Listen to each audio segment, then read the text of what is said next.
We do have some questions for you. I request the other speakers to please come up on stage. We have a few minutes for questions. We have some questions already from Twitter. We will go through them. So Indu, I have a big list of questions for you. The first question is from Sai Krishna, who's in Standard 8. He asks, is it possible that our sun will one day get sucked into a black hole? A very bleak question. I have no answer to this question. Maybe one day Sai Krishna will find out and tell me. But yes, there are many answers we don't know. I think the process is to find out. I want to leave you with one thing. It is believed that most galaxies have at the center of them, especially the spiral galaxies, a massive black hole. And we also believe that the Milky Way galaxy does have such a black hole. Now, whether the sun will be sucked into the black hole when it is still a sun or when it's already died out, I don't know the numbers, so I can't answer this question. But it is true that what powers a galaxy, you know that these spiral galaxies rotate around, right? And these big spiral arms. So what powers these galaxies, we believe, is a huge black hole in the center of each of these galaxies. So it's there, it's a possibility. I do not know the answer. So we have one more question from Mr. Shiv Shankar. He says, when neutrinos are so difficult to detect, how can you classify them based on their source? It's a very nice question. Actually, in today's world, particle physics, I guess many of you have even heard about the God particle in the CERN collider in Switzerland. So in today's world, you cannot simply make a tabletop experiment the way people discovered, for example, nuclear power or even neutrino or discovery of the electron, right, in 1911. Those were small, practically tabletop experiments. Today, you cannot do an experiment without first running the simulations on your computer. You heard an excellent talk about what a computer can and cannot do. And we use computers a lot to just simulate these processes and find out what the expectations are. So they actually feed in these expectations and check for consistency with these. So the question that you're asking is that when we do these simulations, we find that the energy scale, and maybe I should actually, since I wrote it down, I should show you the graph again. You can see that the energies of these neutrinos, for example, I talked about 26 MeV of sunlight and 0.2 MeV of neutrinos from the sun. But after 0.2 MeV, you can see that the atmospheric neutrinos here come at more like 100,000 MeV, even 10,000 MeV. And as you go to even higher energies of particles, you can see that their energies are much higher. So what you do is that you have a detector which is sensitive to a certain energy range, and from there you have to pick out those particles, and something called the spectrum, the energy distribution must agree with the expectation of how it is produced. Only then you can confirm that you have seen that type of neutrino. It's a little technical answer, but it is a very lovely question. Okay, one last question for you. Sorry, we have out of time. Question from Mr. Shyam Ramachandran on Facebook. He asks, can you shed some light on how Kelvin came to his estimate of 30 million years? Oh, it's a very easy calculation actually. You know it's a very nice question. How was the size of the sun estimated? The diameter of the sun can fit in 100 Earths. That's the size of the sun. You know the size of the star. Okay, you know the mass of the star. These are very nice questions. You can go back and ask, how do you know the mass of the Earth? How do you know the mass of the sun? Everything is again to do with gravity, okay, and observation. So once you know the mass and the size of the star, you can calculate its gravitational, what is called potential energy, Gm by R, okay, something. You can calculate it.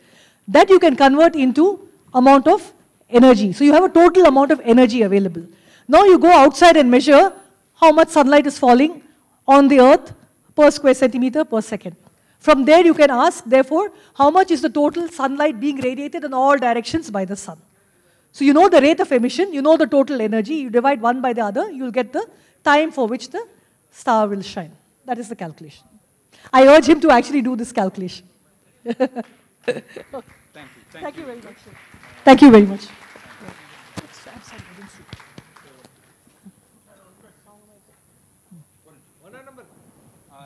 So let me ask Professor Rama Govindarajan some questions that we received. Shushmita Ram asks, let us say we understand clouds and even global warming statistically. Is there any way in which we can impact or exploit these kind of violent processes? Is there any way we can make use of these kind of turbulent properties?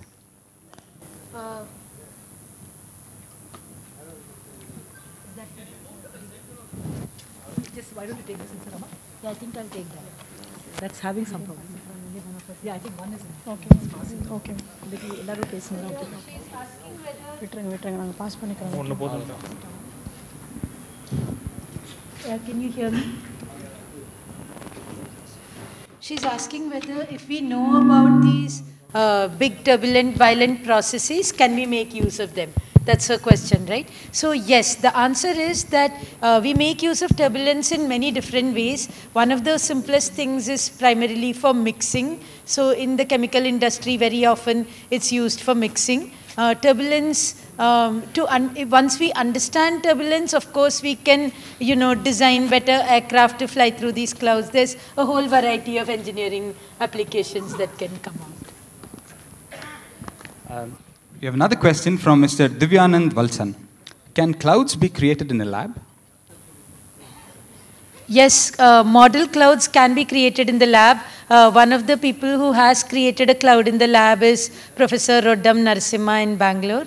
And he actually, it's not a complete cloud, but he understood the following thing about a cloud. A cloud is a puff of matter, which is, it's wet, wetter than its surroundings, hotter than its surroundings.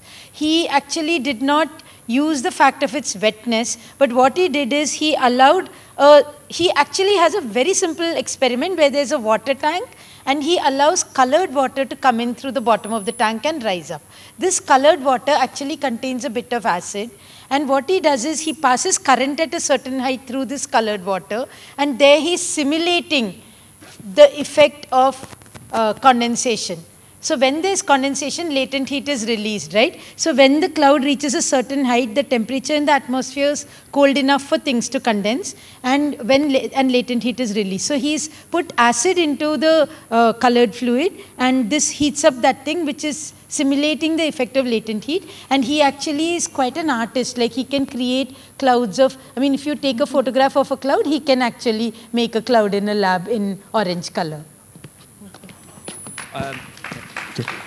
One quick related question from Shyam Ramachandran. How does the cloud stay afloat? Yeah, that's a very nice question. Like, it's something that all of us worried about. You can imagine that there's a bunch of water droplets in this very turbulent flow. A cloud is nothing but a turbulent flow with a large number of water droplets in it. Now, all of us know that water weighs 1,000 times as much as air. So, for any self-respecting water droplet should be falling through the air and not sitting up there for 1 hour or 1 day. So, why does it stay up? The point is turbulence. So, all of us have seen that when there is dust being swept up from the ground, dust can stay aloft for quite some time by the wind, right? So, it's actually slowly settling, but it's being dragged by the wind. So, there is this force called drag, which the turbulence exerts on the water drop, which makes the water drop follow the turbulence. So, in effect, it's following the turbulence and obeying gravity, and for a long time turbulence can win. So as long as turbulence stays alive, it will stay aloft, and then it will slowly sink. At the same time, when drops collide and coalesce into bigger drops, for those big drops, gravity will win. Thank you very much. So we have a couple of questions for Meena. So it's a question about, how do you define efficient? What does it mean to be efficient in a program? So there are many different definitions of efficient. The definition of efficient that I talked about today was that the number of steps for which the program runs should be polynomial in the input size. And for a whole lot of problems, this is a good notion of efficiency. It is not always the right notion. So what is efficient enough for a particular application is going to depend on the application at hand. So there are a whole lot of real-life critical response situations where polynomial just would not be good enough. You need something which is much, much faster, and typically you would be using a parallel computer for that. So there's no one answer fits all. The right answer depends on the application. Thank you. So that question was from Mrs. Sumedha Srinivasan. So one more question for you from Mrs. Usha Vijay on Facebook. She asks, is it possible to apply any deep learning or machine learning algorithms to solve NP problems? So we want to solve NP problems. We would like to solve them efficiently. The problems in machine learning or in artificial intelligence are themselves NP problems. And we don't know how to do them in the best possible way. As I said, if NP is going to be, it turns out to be equal to P, then those artificial intelligence questions will be solved. It's also true that there are certain problems. I'm not sure whether I can immediately reel off a problem which comes from the setting of machine learning, but there's a fairly large set of problems in NP which are all provably equally hard. If even one of them is in P, then everything is in P. Now, if there is a machine learning problem sitting out there, then just trying to solve that problem without thinking of all the other problems sitting around would be good enough. Because if we succeeded in solving that, we would have solved all of NP. So these are the problems which are what we refer to as the NP complete problems. They are the hardest problems in NP. And although I can't think of a problem offhand, I would not at all be surprised if there are machine learning problems also in that set. So yes, solving this machine learning problem, which is NP complete, would answer our question about NP as well. Thank you, thank you. And so we have time for just one question from this very persistent gentleman. Please tell us your question. No, please tell me the question. Solunga. Sorry, my name is Parthasarathi. Sorry, solunga. பகல்ல வந்து கொசு உற்பத்தி ஆகுது. ஆமா. கொசு உற்பத்தி ஆகல. பகல்ல உற்பத்தி ஆகலன்னு சொல்லுங்க. இல்ல நான் சொல்றேன். நான் முதல்ல தமிழ்ல சொல்லிறேன். அதை நீங்க டிரான்ஸ்லேஷன் பண்ணி நீங்க சொல்லுங்க. சொல்லுங்க. பகல்ல வந்து கொசு உற்பத்தி ஆகல. சரி. நைட்ல தான் கொசு உற்பத்தி ஆகுது. பகல்ல தான் ஈ உற்பத்தி ஆகுது. அதுவும் சம்மர் சீசன்ல தான் ஈ உற்பத்தி ஆகுது. கொசுவை ஒழிக்கிறதுக்கு நிறைய கொசு மருந்து இருக்கு. கொசுவத்திலிருந்து லிக்விட் வரைக்கும் தயாரிச்சுக்கிறாங்க.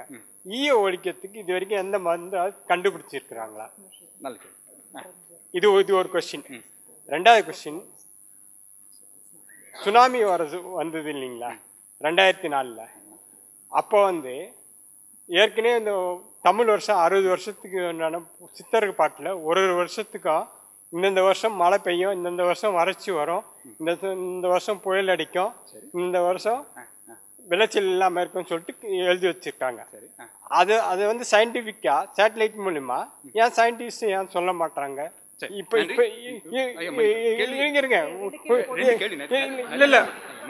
நன்றி. நீங்க கேட்ட கேள்விக்கு நன்றி. உங்க கேள்வி அவர் முன்னாடி வைக்கிறேன். அவர் என்ன சொல்றாரு பாப்போம். நன்றி. So he asks a very relevant question to somebody from Chennai. So he says we have lots of techniques to we have lots of methods to hit out against mosquitoes. We have repellents, we have coils, but we don't have anything against house flies. Would there be anything that could potentially work against them?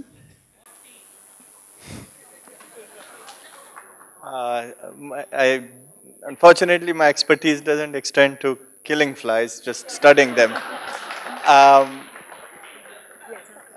What I can say is that they are attracted to blue light, and there are these fly catchers that have blue light and a heating coil which kills flies. I can't offer you more than that. So is there an efficient way to swat flies? Do it fast. All right, good. Okay, on that note, we will end the session. Thank you very much. I'd like to first thank the speakers for the time they've taken. The two of them have come a long distance to Chennai, and they've shared with us some very interesting ideas. I'd also like to thank our administrative staff who've really run the show here, and our volunteers and scientific colleagues as well. And last of all, I'd really like to thank the audience. A lot of you came here, sat through a very long day on Valentine's Day on a Sunday afternoon. We hope you enjoyed it. Thank you very much. We hope to do this again. Please do come back the next time we do this. Until then, you can follow us on Twitter and Facebook. Do send us questions. We will have them answered by your experts. Thank you very much. Have a good evening.